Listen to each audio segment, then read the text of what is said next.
very good morning, 12th class. Welcome to online chemistry class.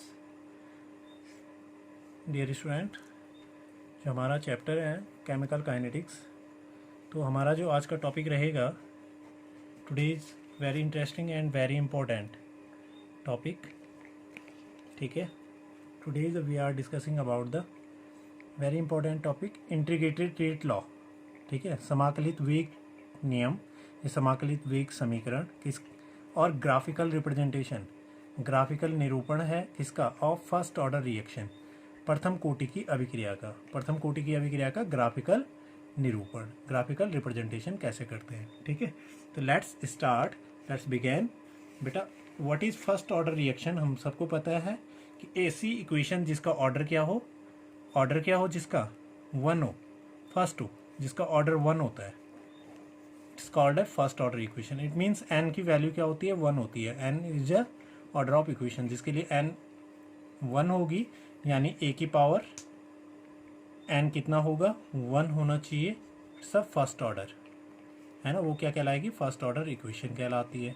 पता है सबको. ठीक है, अब हम एक हाइपोथेटिकल, एक ऐसी केमिकल इक्वेशन लेंगे, एक हाइपोथेटिकल इक्वेशन लेंगे जिसे हम रिप्रेजेंटेशन करेंगे ग्राफिकल रिप्रेजेंटेशन और इंटीग्रेटेड रेट लॉ.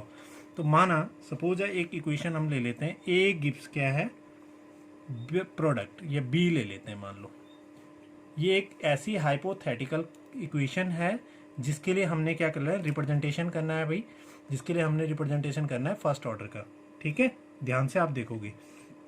तो इन केस अब इसके लिए क्या कर देते हैं, taken time t is equal to 0. जब टेकन टाइम 0 था तो इस ए का जो रिएक्टेंट है, इसका इनिशियल कॉन्सेंट्रेशन कुछ भी मान लो आप, C0. ठीक है, जैसे मैं फर्स्ट ऑर्डर बेटा पहले भी आपकी इनिशियल वीडियोस में बना चुका हूँ, इनिशियल पार्ट में बना चुका हूँ, उनमें फर्स्ट ऑर्डर के लिए बताया था. इसका फर्स्ट प्रारंभिक सांद्रण हमने क्या लिया था, इनिशियल कॉन्सेंट्रेशन A0 लिया था. तो चाहे A0 नथिंग एल्स, आप जो मर्जी वो ले लो. सपोज दैट ये ले लिया हमने, A0 है. ठीक है, इनिशियल कॉन्सेंट्रेशन. तब इसका क्या रहा होगा, 0. टेकन टाइम t पे, t इज इक्वल टू 0. ठीक है, इसका कॉन्सेंट्रेशन क्या हो जाए, सॉरी टेकन टाइम t, कुछ टाइम था, इसका कॉन्सेंट्रेशन Ct. अब Ct की वैल्यू हम क्या आगे लेंगे, उस पोर्शन के लिए हम मान सकते हैं Ct जो फाइनल कॉन्सेंट्रेशन था, ये मान लो आपका कि उसका जो इनिशियल कॉन्सेंट्रेशन था उससे x मोल डिकम्पोज हो गई, तो क्या हो जाएगा, C0 माइनस एक्स या A0 minus x, nothing else, और कुछ नहीं है. C0 माइनस एक्स, उसके इनिशियल कॉन्सेंट्रेशन से S क्या हो गया, डिकम्पोज हो गई मोल. तो डिकम्पोज हो गया, उतने से इतना घट जाएगा ना, तो C0 माइनस एक्स हो जाएगा. तब इसका कॉन्सेंट्रेशन कुछ भी मान लो आप, मान लिया सपोज दैट BT है, यानी कितने डिकम्पोज हुए, x. तब इसका कॉन्सेंट्रेशन कितना हो जाएगा, x, यानी BT की वैल्यू कितनी हो जाएगी, x हो जाएगी. जैसे यहाँ पे CT की वैल्यू क्या होगी, C0 माइनस एक्स, यानी C0 से उसके प्रारंभिक सांद्रण से x मोल डिकम्पोज हो गए, तो C0 माइनस एक्स हो जाएगा. ठीक है, तो हमेशा एक चीज़ और भी ध्यान रखना है, जो इनिशियल कॉन्सेंट्रेशन होता है बेटा, ये कुछ टेकन टाइम में कॉन्सेंट्रेशन से क्या होगा, कम होगा. यानी CT हमेशा क्या होगा, इज लेस देन होगा किससे, C0 से. जो प्रारंभिक कॉन्सेंट्रेशन है उसका हमेशा फाइनल कॉन्सेंट्रेशन से क्या होगा, ज़्यादा होगा ना. CT लेस देन होगा C0 से, है ना, ये ध्यान रखना है. अब हम इस इक्वेशन के लिए क्या लगाते हैं भाई, वो लॉ लगाते हैं. ठीक है, डायरेक्ट भी आप कर सकते हो, मैं इनिशियल क्लासेज में आपको बता चुका हूँ, पहली क्लासेज में.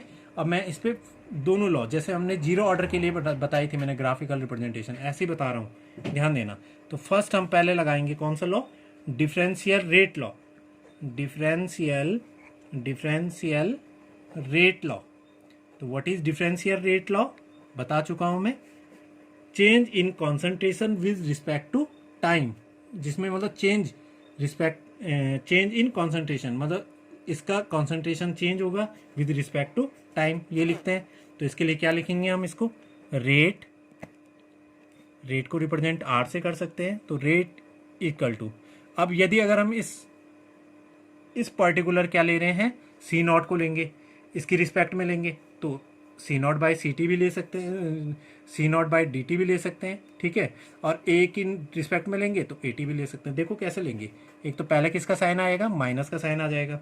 तो अगर हम पहले रिस्पेक्ट में लेते हैं, देखो DC, इसकी रिस्पेक्ट में ले लेते हैं DC बाई DT, यानी change in concentration with respect to time. अब यहाँ पे हमने सी की रिस्पेक्ट में लिया है तो ये भी ले सकते हैं, या इसको ये भी हम लिख सकते हैं माइनस ए की रिस्पेक्ट में लेना है ए नॉट, तो ये लिख सकते हैं D A by D T, what ever आप जो भी ले लो।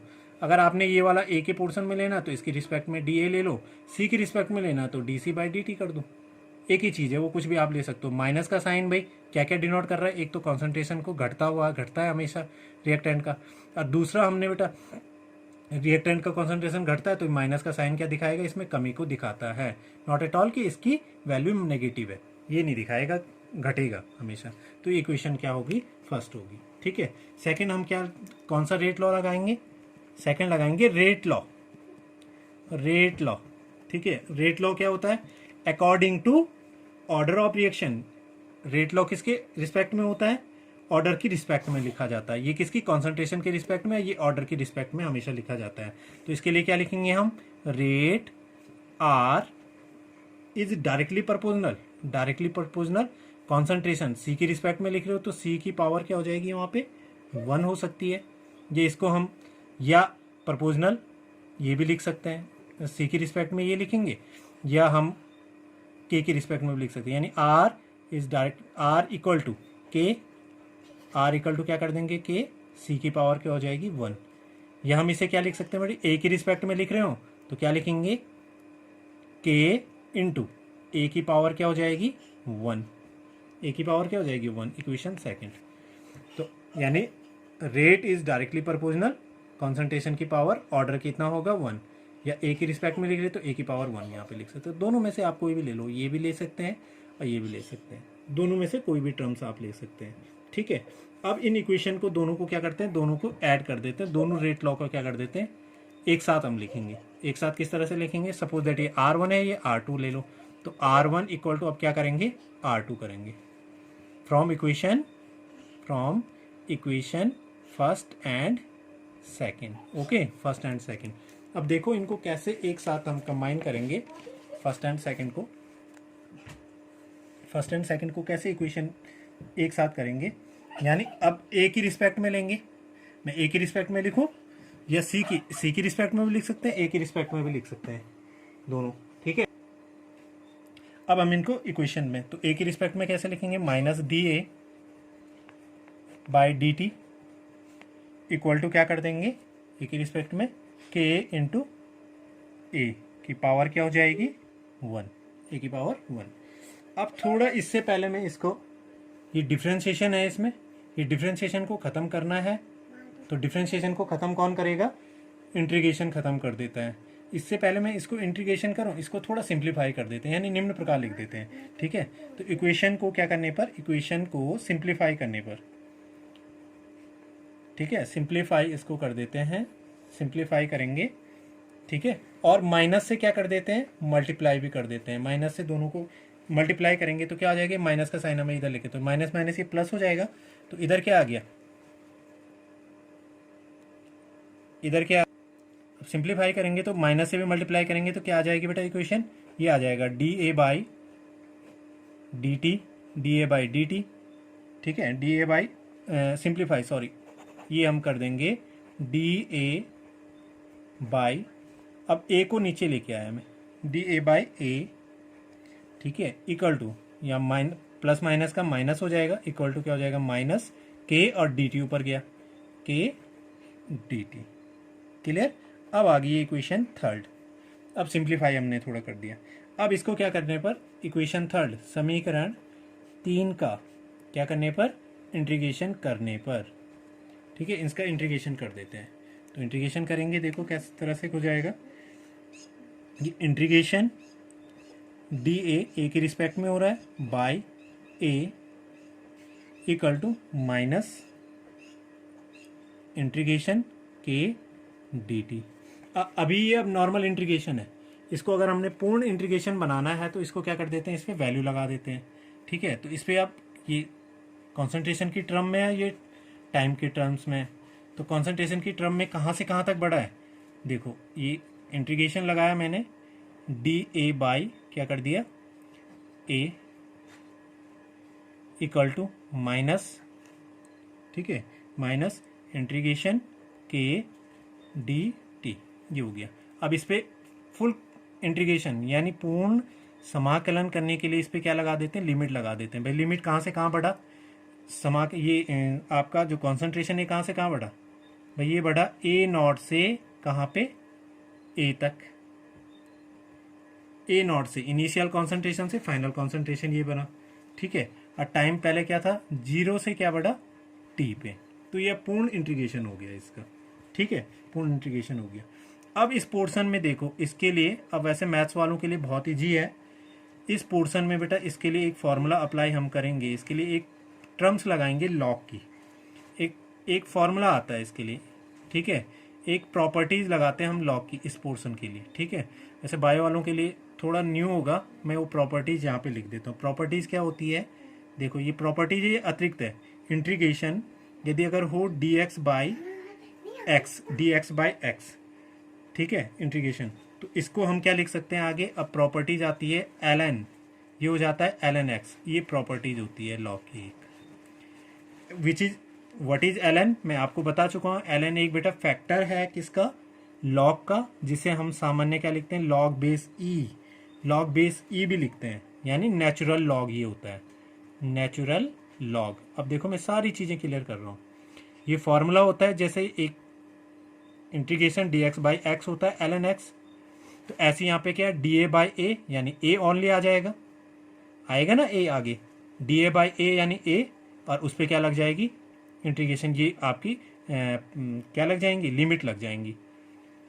क्लियर हो रहा है। तो ये एल एन क्या है, एल एन भी साथ में लेना है, L N is a natural log है, लॉग बेस यू से लिख सकते हैं। तो इसको अब हम सॉल्व कर देते हैं, सिंप्लीफाई कर देते हैं, तो यहाँ पे क्या आ जाएगा, एल एन ए। आप देखोगे जीरो ऑर्डर में केवल ए आ रहा था यहाँ पे, और यहाँ डिफ्रेंशिएशन इंटीग्रेशन खत्म होगा, डिफ्रेंशिएशन इंटीग्रेशन खत्म हुआ, बचा यहाँ पे के टी, और उसकी पावर ये लग जाएंगी 0 से टी तक, ठीक है। उसके साथ ही तो कर देते हैं हम इसको आगे। अब आ जाएगा ये एल एन ए, और इसकी लिमिट इस पे लगा देते हैं, कहाँ से बढ़ा, ए नॉट से ए तक, चाहे तो आप ब्रैकेट इन पे लगाओ ना लगाओ, ए नॉट से ए तक ये बढ़ जाएगा, ठीक है।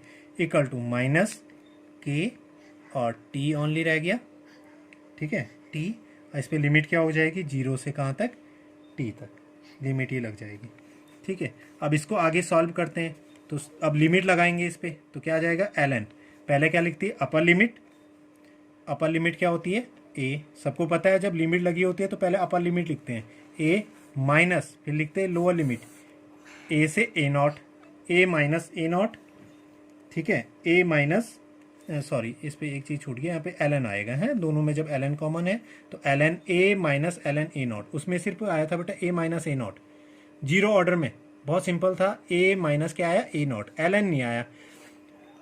फर्स्ट ऑर्डर में, जीरो ऑर्डर में यही चेंजेबल है बेटा, इसमें एल एन की प्रॉपर्टीज आती है, यानी लॉग लेते हैं, और उसमें लॉग प्रॉपर्टीज नहीं आती, तो L N A minus L N A naught ये हो जाएगा, विच इक्वल टू माइनस के, और इसमें भी पहले क्या आएगी, अपर लिमिट यानी टी, माइनस क्या हो जाएगा, 0, टी माइनस 0 यानी टी, तो ये हो जाएगा L N A minus L N A not equal to minus K T. Clear हो गया, माइनस के टी। तो ये very important equation, equation 4, this equation are called integrated rate law. बेटा ये रेट लॉ इक्वेशन है, this equation are called integrated rate law. Clear, equation 4। अब थोड़ा इसको भी मैं अगर सिंप्लीफाई इसको कर दूं तो क्या लिख सकता हूं, ठीक है, इसको कैसे चेंज कर सकते हैं,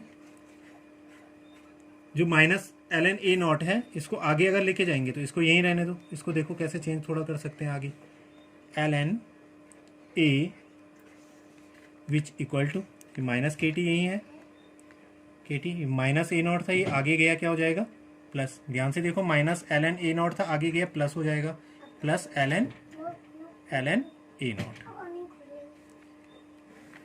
very important equation, graphical representation के लिए ये इक्वेशन आ गई। इक्वेशन मैं स्टार इस पे लगा रहा हूँ, इट मीन्स ये बहुत ही इंपॉर्टेंट इक्वेशन है इंटीग्रेटेड रेट लॉ की, समाकलित वेग समीकरण की, जिससे हम ग्राफिकल समीकरण बनाएंगे। देखो कैसे, एक लाइन की इक्वेशन ड्रॉ हो गई है। लाइन की इक्वेशन क्या होती है बेटा, y is equal to M X plus C. देखो अब इससे इसको हम क्या करेंगे, कंपेरिजन करेंगे, तो हमारा क्या हो जाएगा, ग्राफ निरूपण हो जाएगा। y एक्सेस पे ये ले लेंगे, x एक्सेस पे टाइम, तो ln a और टाइम के बीच ग्राफ हम लेंगे, तो इंटरसेक्ट इसके लिए क्या होगा, जहाँ पे ये लाइन को काटेगा वो होगा ln a नॉट, और इसके लिए जो m होगा यानी इसका जो स्लॉप होगा, ढाल होगा बेटा, वो माइनस k होगा, और वो भी निगेटिव है, यानी ड्रॉ नीचे की ओर बनेगी। लाइन क्या होगी, नीचे की ओर बनेगी, क्योंकि माइनस में है। ठीक है, तो क्या बनेगा, स्लॉप निगेटिव होने का मतलब हो गया ड्रॉ का। प्लस में होता तो बेटा ऊपर की ओर बनती, प्लस में ऊपर की ओर, निगेटिव है यानी वो ड्रॉ नीचे की ओर बनेगा। तो बहुत सिंपल है, मैं आगे आपको बताऊंगा इसको आगे। ठीक है, अब इसको थोड़ा हम सिंप्लीफाई और आगे कर सकते हैं। मैंने लॉग की थोड़ा प्रॉपर्टीज आपको बता देता हूँ। ln यहाँ पे थोड़ा अलग से, ठीक है, ln इज इक्वल टू होता है बेटा लॉग बेस ई भी लिख सकते हैं, और लॉग बेस ई को अगर चेंज करना हो लॉग बेस 10 में, तो उसके साथ एक वैल्यू भी आती है 2.303। मैं आपको इलेक्ट्रोकेमिस्ट्री में बढ़ा चुका हूँ। 2.303 लॉग बेस क्या होता है 10। ये देखो, तो ये वैल्यू आती है, तो ln इज इक्वल टू ये लिखते हैं और ये इज इक्वल टू ये लिख सकते हैं। तो इसको हम लॉग की प्रॉपर्टीज में भी चेंज कर सकते हैं। करो जरा, ln को चेंज करेंगे तो क्या लिख सकते हैं हम, ln को 2.303 लॉग बेस 10 में, लॉग बेस 10 क्या आ जाएगा, a equal to minus K T, plus यहाँ पे भी क्या आएगा 2.303 log base 10 a, log base 10 a not, sorry, ये आ जाएगा। अब पूरी इक्वेशन को 2.303 से मैं क्या कर देता हूँ, डिवाइड करने पर इससे डिवाइड कर देंगे पूरी इक्वेशन को। समझ रहे हो आप, पूरी इक्वेशन को क्या करेंगे, 2.303 से डिवाइड करेंगे, तो ये कट गया 2.30 से 3, अरे डिवाइड करेंगे तो कट गया ना। यहाँ क्या बचा, देखो अब क्या बचेगा, एक इक्वेशन और ड्रॉ हो जाएगी। एक तो इम्पॉर्टेंट इक्वेशन ये है, एक इंटीग्रेटेड रेट लॉ की इक्वेशन ये आ गई।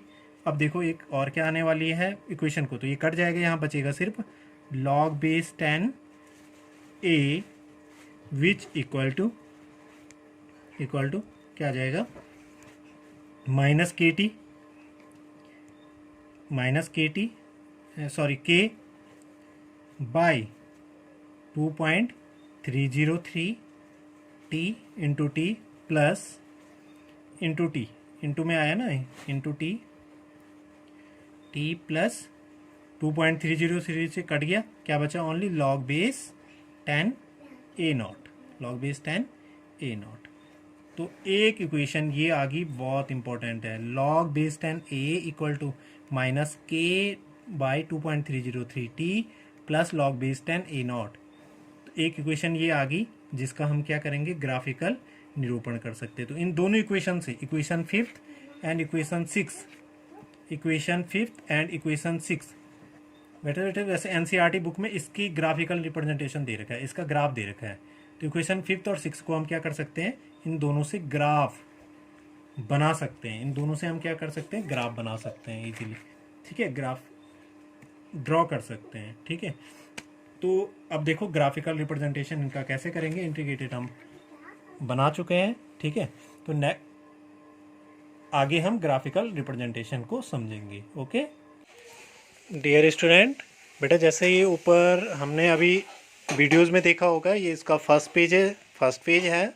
ठीक है, इसमें हम इनिशियल कॉन्सेंट्रेशन सी नॉट या ए नॉट कुछ भी ले सकते हैं, और ये दोनों डिफरेंशियल रेट लॉ को लिख सकते हैं। फिर सेकंड पेज में आप देखोगे हमने दोनों इक्वेशन यानी R1 और R2 रेट लॉ और डिफरेंशियल रेट लॉ को एक साथ किया, फिर उसका इंटीग्रेशन किया। तो इंटीग्रेशन किया बेटा, इसमें ln फॉर्मेट लेना है क्योंकि ये फर्स्ट ऑर्डर के लिए है। ln इक्वेशन लेने हैं यानी ये लॉग का फॉर्मेट है, नेचुरल लॉग लेना है। थर्ड में बेटा जैसे नेचुरल लॉग लिया, उस पर लिमिटेशन लगाई, उस पर लिमिट लगाई, पूर्ण इंटीग्रेशन उसको बनाया, डिफ्रेंशिएशन ख़त्म किया इंटीग्रेशन से और लिमिट लगाई, फिर ये लिमिट को लिखा, पहले अपर लिमिट फिर लोअर लिमिट। ठीक है, फिर उसके लिए एक जो इक्वेशन फोर्थ बनी है, इट्स अ इंटीग्रेटेड